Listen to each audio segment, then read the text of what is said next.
महिला आरक्षण bill pass नहीं होता है और उसके बाद जो है वो बिहार की दो शेरनी कह लीजिए या फिर ये कह लीजिए कि एनडीए की दो शेरनियों ने पूरे विपक्ष को चीर फाड़ के छोड़ दिया। मतलब पूरा माहौल ही बना दिया और सीधे तौर पे मैथिली ठाकुर और श्रेयसी सिंह ने एकदम से विपक्षियों की धज्जियां उड़ा के रख दी और कहा कि बड़ा महिला के नाम पे वोट मांगने वाले लोग आज जब महिलाओं के लिए कानून आ रहा था तो वो भी आपसे देखा नहीं गया, उसमें भी आपको कहीं ना कहीं कोई रणनीति दिखाई दे गई। और चूंकि मोदी के काल में आ रहा था, बस इस बात का आपको जो है वो दुख था क्योंकि सपोर्ट तो आप भी किया करते थे ना। अब पूरी कहानी आपको विस्तार पूर्वक बताएंगे, समझाएंगे, लेकिन उससे पहले मेरा परिचय जान लीजिए। मेरा नाम है रजत और आप जनता जंक्शन देख रहे हैं। आपको बता दूं कि एकदम से श्रेयसी सिंह और जो मैथिली ठाकुर हैं, इन्होंने मोर्चा जो है वो संभाला है और इन दोनों ने साफ तौर पे कह दिया है कि भाई साहब ये जो कानून का विरोध आप लोगों ने किया है, ये कानून का विरोध बताता है कि आप लोग महिलाओं के नाम पे वोट तो ले सकते हैं, लेकिन महिलाओं के लिए अगर कुछ काम करना हो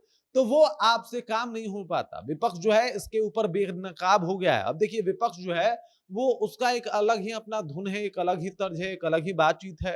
लालू प्रसाद यादव कह रहे हैं कि भाई साहब हमें महिला बिल से कोई परहेज नहीं है, लेकिन एसटी एससी ओबीसी के लिए अलग से आरक्षण का प्रावधान कर दो। अरे भाई पहले महिला बिल तो पास हो जाने दीजिए, वो तो आप होने नहीं दिए और उसको जो है वो बीच में रोक दिया गया। कुछ विपक्ष का इसी तरीके से बिना मतलब का बात था। कुछ लोग तो कह रहे थे कि इस महिला आरक्षण बिल के नाम पे जो है वो परिसीमन होने वाला है, महिलाओं की भागीदारी तय होगी और जो है वो लोकसभा की सीटें, विधानसभा की सीटें बढ़ाई जानी थी। और इन लोगों का मानना है कि भाई साहब ये परिसीमन हो रहा है और इसमें जो है वो भाजपा खेल कर सकती है। भाजपा इस प्रकार से खेल कर सकती है कि इसमें जो है वो जिस हिसाब से परिसीमन होगा, जिस हिसाब से लोकसभा की सीटें, विधानसभा की सीटों का बंटवारा होगा, वो भाजपा अपने हिसाब से जो है उसमें लोगों को डाल सकती है या फिर एक आबादी को रख सकती है। अरे भाई ये आबादी पूरे भारत की है और इससे पहले भी तो परिसीमन हुआ है। ऐसा तो नहीं कि ये पहली दफा परिसीमन होगा।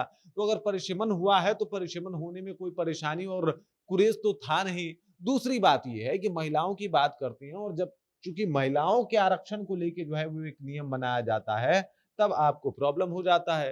एक तिहाई जो है वो मतलब वोट नहीं मिल पाता है और इसका परिणाम देख लीजिए कि किस तरीके से माहौल जो है वो खराब हो जाता है। आप देख लीजिए ये 17 अप्रैल 2026 की शाम को जो है वो वोटिंग हुई, दान हुआ इसके ऊपर और इस पे 298 वोट जो है वो महिला आरक्षण विधेयक के पक्ष में पड़े, जबकि वहीं पे बात किया जाए तो 230 वोट जो है इसके खिलाफ में दिए गए और विपक्ष जो है खुल के इसका विरोध कर रहा है। विपक्ष जो है वो कह रहा है कि भाई साहब ये कानून ही ठीक नहीं है, जबकि ये हो जाने से महिलाओं की राजनीतिक भागीदारी और ज्यादा बढ़ जाएगी। अरे भाई महिला ही आएगी तभी तो महिला की समस्या बेहतर तरीके से समझ सकती है, बेहतर तरीके से जो है वो जान सकती है और उन समस्याओं के निजात के लिए कुछ बेहतर कदम उठा सकती है। अगर एक महिला है तो उसे पता है कि वो कौन-कौन से समस्याओं को फेस कर रही है और किन-किन समस्याओं से दो चार हो रही है। और यही बात अब श्रेयसी सिंह और जो मैथिली ठाकुर हैं उन दोनों का कहना है कि भाई साहब आप लोग जिस तरीके से अपने आप को साफ-सुथरा और बेहतर छवि वाले लोग बताते हैं, आज जब महिलाओं के लिए कानून आता है तो आपसे हो नहीं पाता।